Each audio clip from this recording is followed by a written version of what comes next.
మరి దేవుని కోసం తన ప్రాణాలని అర్పించిన వాడును, దేవుని కోసం ఏమీ చేయకుండా శుభ్రంగా దేవుణ్ణి వాడుకునేవాడు ఒకటేనా?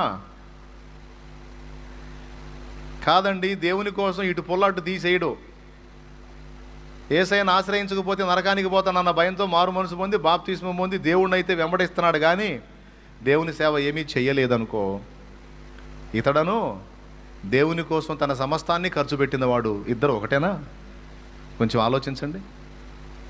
దేవుని కోసం సమస్తాన్ని కోల్పోయినవాడు గొప్ప త్యాగం చేశాడు. సో వానికి తగ్గ బహుమానం వానికి ఇవ్వాలి.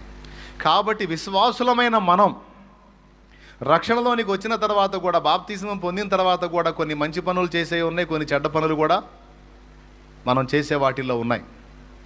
మనం చేసినటువంటి క్రియల ఫలాన్ని బట్టి మనకు అక్కడ మహిమ నిర్దేశం జరుగుతుంది.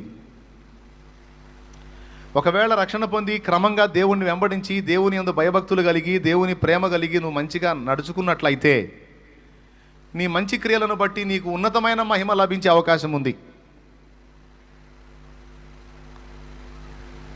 ఒకవేళ రక్షణ అయితే పొందావు కానీ అంత దరిద్రగొడ్డు జీవితంలో బతికావు అనుకో, తక్కువ స్థాయి మహిమలో కూడా ఉండే ఛాన్స్ ఉంది.